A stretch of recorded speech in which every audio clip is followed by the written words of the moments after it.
ಎಲ್ಲರಿಗೂ ನಮಸ್ಕಾರ. Welcome to DCE digital learning.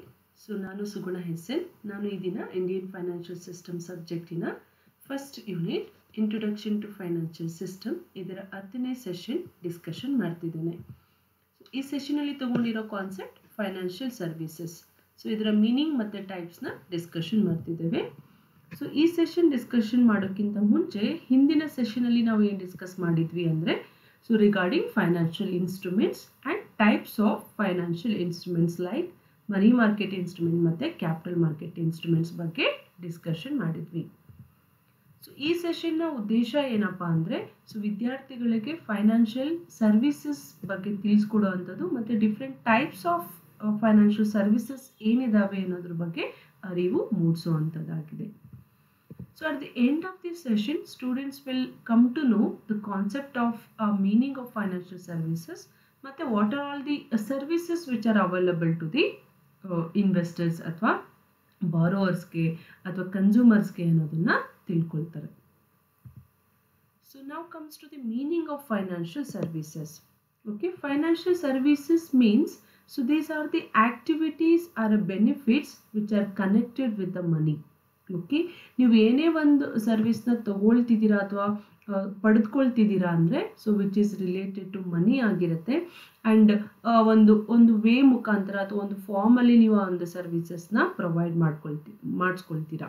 ಹಾಗಾಗಿ ಕನ್ಸ್ಯೂಮರ್ಸ್ ಅಥವಾ ಕ್ಲೈಂಟ್ಸ್ ಅಂತ ಹೇಳ್ತೀವಿ ಅಥವಾ ಯೂಸರ್ಸ್ ಅಥವಾ ಬಾರೋವರ್ಸ್ ಆಗಿರಲಿ,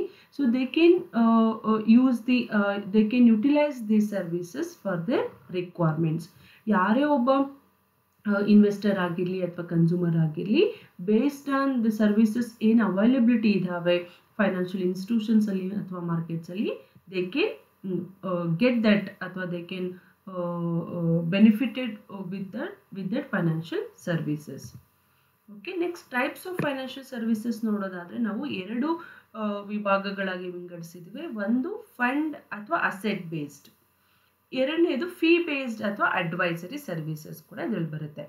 ಫಂಡ್ ಬೇಸ್ಡ್ ಸರ್ವಿಸಸ್ ಅಲ್ಲಿ ನಾವು ಕಾಮನ್ ಆಗಿ ಹ್ಯೂಜ್ ಅಮೌಂಟ್ ಆಫ್ ಫಂಡ್ನ ಪ್ರೊವೈಡ್ ಮಾಡೋದಾಗಿರ್ಬೋದು, huge amount of fund related services ಕೊಡೋದಾಗಿರ್ಬೋದು, ಅಥವಾ ಅಸೆಟ್ಸ್ನ ಲೈಕ್ ಲೀಸ್ ಫಾರ್ಮಲ್ಲಿ ಅಥವಾ ಹೈರ್ ಪರ್ಚೇಸ್ ಬೇಸಿಸ್ ಮೇಲೆ ಅಸೆಟ್ಸ್ಗೆ ರಿಲೇಟೆಡ್ ಒಂದು ಅಸಿಸ್ಟೆನ್ಸ್ನ ಕೂಡ ಕೊಡೋದಾಗಿರುತ್ತೆ.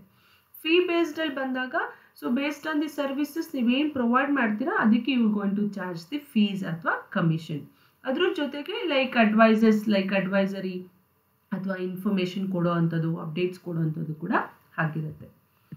ಸೊ ಈಗ ಫಂಡ್ ಬೇಸ್ಡಲ್ಲಿ ಬಂದಾಗ ಫಸ್ಟ್ ನಾವು ನೋಡೋಣ ಲೀಸಿಂಗ್ ಫೈನಾನ್ಸ್.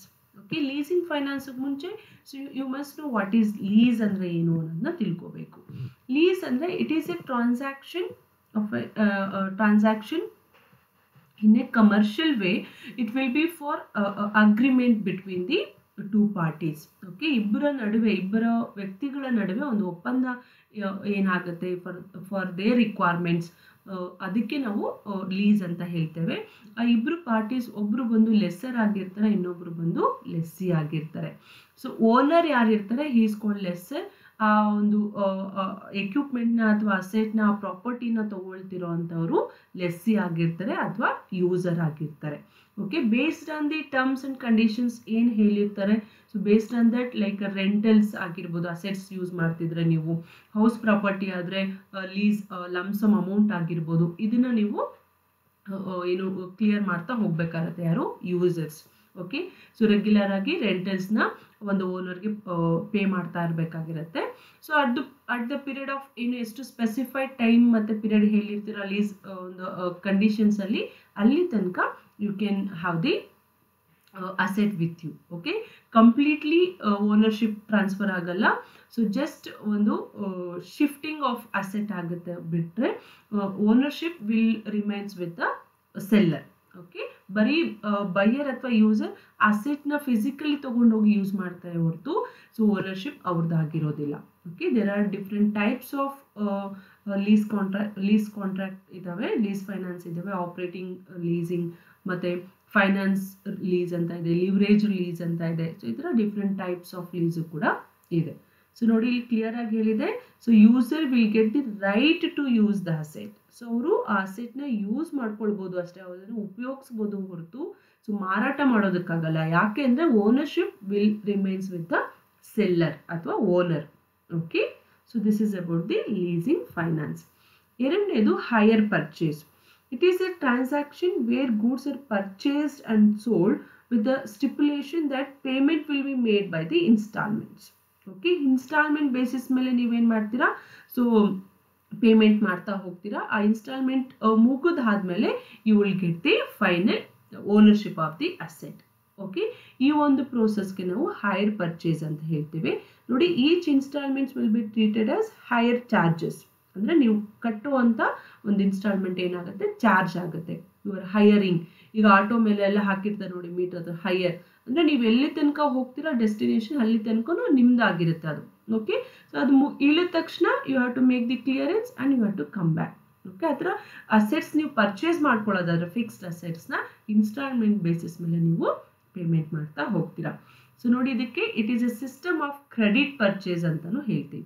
ಕ್ರೆಡಿಟ್ ಆಗಿ ನೀವೇನು ಸಾಲದ ರೂಪದಲ್ಲಿ ಸ್ವಲ್ಪ ಸ್ವಲ್ಪನೇ ಕ್ಲಿಯರ್ ಮಾಡ್ಕೊಳ್ತಾ completely at the end of the instalment you will go into purchase the asset. So ಇದಕ್ಕೆ ಹೈಯರ್ ಪರ್ಚೇಸ್ ಅಂತ ಹೇಳ್ತೇವೆ. ನೆಕ್ಸ್ಟ್ ಬಂದು venture capital. Okay, venture capital it refers to the investment of capital mainly with high risky enterprises, high risky projects ಅಂತ ಹೇಳ್ತೇವೆ. So venture ಅಂದರೆ new ಬಿಸ್ನೆಸ್ಗೆ venture ಅಂತ ಹೇಳ್ತೇವೆ. ಆ ಒಂದು ನ್ಯೂ ಬಿಸ್ನೆಸ್ಗೆ ನೀವು ಕ್ಯಾಪಿಟಲ್ನ ಇನ್ವೆಸ್ಟ್ ಮಾಡ್ತಿದ್ರೆ ಅಥವಾ any entrepreneur will come up with a new project, ಅದಕ್ಕೆ ಬೇಸ್ಡ್ ಆಗಿ ನೀವು ಏನಾದರೂ ಫೈನಾನ್ಷಿಯಲ್ ಅಸಿಸ್ಟೆನ್ಸ್ ತೊಗೊಳ್ತಿದ್ರೆ ಅದನ್ನು ನಾವು ವೆಂಚರ್ ಕ್ಯಾಪಿಟಲ್ ಅಂತ ಹೇಳ್ತೇವೆ. Okay, so commonly new startups, ಈಗ ಸ್ಟಾರ್ಟಪ್ ಇಂಡಿಯಾ ಎಲ್ಲ ಇದೆಯಲ್ಲ, ಸೊ ನ್ಯೂ ಸ್ಟಾರ್ಟಪ್ ಆಗಿರ್ಬೋದು, ಇವೆಲ್ಲನೂ ಕೂಡ ವೆಂಚರ್ ಕ್ಯಾಪಿಟಲಲ್ಲಿ ಬರುತ್ತೆ. ಸೊ ಕಾಮನ್ ಆಗಿ ನೀವು ಒಂದು ತಲೆಯಲ್ಲಿ ಇಟ್ಕೋಬೇಕಾಗಿರೋದು, these are all high risky projects ಆಗಿರುತ್ತೆ. ಬರುವಂಥ benefits it depends on uncertainties. So ನಮಗೆ ಹಾಕಿರುವಂಥ ಬಂಡವಾಳ ಸೊ ಹೆಚ್ಚಿನ ಲಾಭನೂ ಕೊಡ್ಬೋದು ಅಥವಾ ಕಂಪ್ಲೀಟ್ ಆಗಿ ನಷ್ಟನೂ ಕೂಡ ಆಗ್ಬೋದು. So it's all depends on uncertainties. Okay, so ಈ ಥರ ಒಂದು ರಿಸ್ಕಿ ಪ್ರಾಜೆಕ್ಟ್ಸ್ಗೆ ಫೈನಾನ್ಷಿಯಲ್ ಇನ್ಸ್ಟಿಟ್ಯೂಷನ್ಸ್ ಏನಾದರೂ ಫೈನಾನ್ಷಿಯಲ್ ಅಸಿಸ್ಟೆನ್ಸ್ನ ಕೊಡ್ತಿದ್ರೆ ಅಥವಾ ಲೋನ್ಸಲ್ಲಿ ಏನು ಮಾಡಿದ್ರೆ ಅದಕ್ಕೆ ನಾವು ವೆಂಚರ್ ಕ್ಯಾಪಿಟಲ್ ಅಂತ ಹೇಳ್ತೇವೆ. ಓಕೆ, ನೆಕ್ಸ್ಟ್ ಬಂದಾಗ ಹೌಸಿಂಗ್ ಫೈನಾನ್ಸ್. ಸೊ ಇದು ಎಲ್ಲರಿಗೂ ಗೊತ್ತಿದೆ popularly, because the finance which you get for the construction of houses. Okay, especially the contractors ಇರ್ತಾರಲ್ಲ ಅವರಿಗೆ ಕಾಂಟ್ರಾಕ್ಟ್ ಕಾಸ್ಟಿಂಗ್ ಇದೆಲ್ಲ ಕಾಂಟ್ರಾಕ್ಟರ್ಗೆ ಇದು ಹ್ಯೂಜ್ ಹೆಲ್ಪ್ ಆಗುತ್ತೆ. So for the requirement of housing, building of ಹೌಸ್ಗೆ ನೀವು ಏನಾದರೂ ಅಸಿಸ್ಟೆನ್ಸ್ನ ತಗೊಂಡ್ರೆ ಅದಕ್ಕೆ ಹೌಸಿಂಗ್ ಫೈನಾನ್ಸ್ ಅಂತ ಹೇಳ್ತೀವಿ. ನಾವು ಆ್ಯಕ್ಚುಲಿ ಹೇಳಬೇಕಂದ್ರೆ ದೇರ್ ಆರ್ ಹ್ಯೂಜ್ ಏನು ಕಮರ್ಷಿಯಲ್ ಬ್ಯಾಂಕ್ಸ್ ಮತ್ತು ಎಲ್ಲ ಕಮರ್ಷಿಯಲ್ ಬ್ಯಾಂಕ್ಸು ಕೂಡ ಹೌಸಿಂಗ್ ಒಂದು ಫೈನಾನ್ಸ್ನ ಪ್ರೊವೈಡ್ ಮಾಡ್ತಿದ್ದಾವೆ. ಅದರಲ್ಲೂ ಕೂಡ ಸಪ್ರೇಟ್ಲಿ ಕೆಲವೊಂದು ಹೌಸಿಂಗ್ ಬೋರ್ಡ್ಸ್ ಅಥವಾ ಹೌಸಿಂಗ್ ಬ್ಯಾಂಕ್ಸ್ ಅಂತಲೇ ಇದ್ದಾವೆ. They will completely for the providing assistance to the building of houses ಅಥವಾ ಕನ್ಸ್ಟ್ರಕ್ಷನ್ ವರ್ಕ್ಗೆ. ದಟ್ ಈಸ್ ಎಕ್ಸಾಂಪಲ್ ನೋಡೋದಾದರೆ National Housing Bank, NHB, Housing and Urban Development Corporation, ಹುಡ್ಕೋ ಅಂತ ಹೇಳ್ತೀವಿ. Next LIC Housing Finance Limited, ಎಲ್ಲ commercial banks, ಇವುಗಳಷ್ಟೇ ಅಲ್ಲದೆ ಎಲ್ಲ ಕಮರ್ಷಿಯಲ್ ಬ್ಯಾಂಕ್ಸು ಕೂಡ ಹೌಸಿಂಗ್ ಫೈನಾನ್ಸ್ನ ಪ್ರೊವೈಡ್ ಮಾಡ್ತಿದ್ದಾರೆ. ಸೊ ನೀಡಿ ಇರೋಂಥ persons they can apply and they can get the housing loans. Next, consumer credit. So it means a credit extended by a retail traders, banks, finance companies and other lenders for the purpose of consumer goods. FMCG and the fast consumable moving goods ಅಂತ ಏನಿದಾವೆ ಅವುಗಳಿಗೆ ಏನಾದರೂ ನೀವು related production ಮಾಡ್ತಿದ್ರೆ ಅಥವಾ ಏನಾದರೂ related ಇದ್ರೆ ನೀವೇನು ಮಾಡ್ಬೋದು, ಅದಕ್ಕೆ ರಿಲೇಟೆಡ್ ಆಗಿ ಒಂದು ಲೋನ್ಸ್ನ ಬಾರೋ ಮಾಡ್ಕೋಬೋದು. ನೋಡಿ, a debt that some incurs for the purpose of purchasing of goods and services, raw materials ಟೈಮಲ್ಲಿ ಪರ್ಚೇಸ್ ಮಾಡೋ ಟೈಮಲ್ಲಿ ಅಥವಾ ಹ್ಯೂಜ್ ಫಿಕ್ಸ್ಡ್ ಅಸೆಟ್ಸ್ ಪರ್ಚೇಸ್ ಮಾಡೋ ಟೈಮಲ್ಲಿ ಸೊ ನೀವು ಒಂದು ಫೈನಾನ್ಷಿಯಲ್ ಅಸಿಸ್ಟೆನ್ಸ್ನ ಫೈನಾನ್ಷಿಯಲ್ ಇನ್ಸ್ಟಿಟ್ಯೂಷನ್ಸ್ ಕಡೆ ಎಕ್ಸ್ಪೆಕ್ಟ್ನ ಮಾಡ್ಬೋದು. ಆ ಒಂದು ಕ್ರೆಡಿಟ್ನ ಫೈನಾನ್ಷಿಯಲ್ ಅಸಿಸ್ಟೆನ್ಸ್ನ ಕೊಡ್ತಾ ಹೋಗ್ತಾರೆ. ನೋಡಿ, consumer credit is also termed as instalment credit. Okay, ನಿಮಗೆ ಟೋಟಲ್ ಅಮೌಂಟ್ ಸ್ಯಾಂಕ್ಷನ್ ಆಗಿರುತ್ತೆ, ಅದರಲ್ಲಿ ಇನ್ಸ್ಟಾಲ್ಮೆಂಟ್ ವೈಸು ರಿಲೀಸ್ ಮಾಡ್ತಾ ಹೋಗ್ತಾರೆ. ಡಿಸ್ಬರ್ಸ್ಮೆಂಟ್ ಆಫ್ ಮನಿ ಅಂತಲೂ ಕೂಡ ಅದನ್ನು ಹೇಳ್ತೇವೆ. Okay, so this is about the different financial services, fund based and fee based also.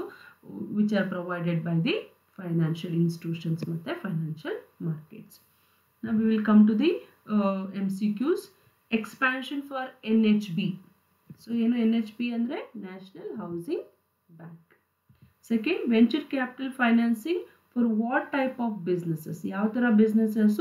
Lower risk, moderate risk, high risky, no risk. Actually it is for high risky projects. Okay, next third question. Lease contract is agreement between lessor and whom? ಯಾರ ಜೊತೆ ನಡೆಯೋದಿದು? Lessee. Okay, next fourth one.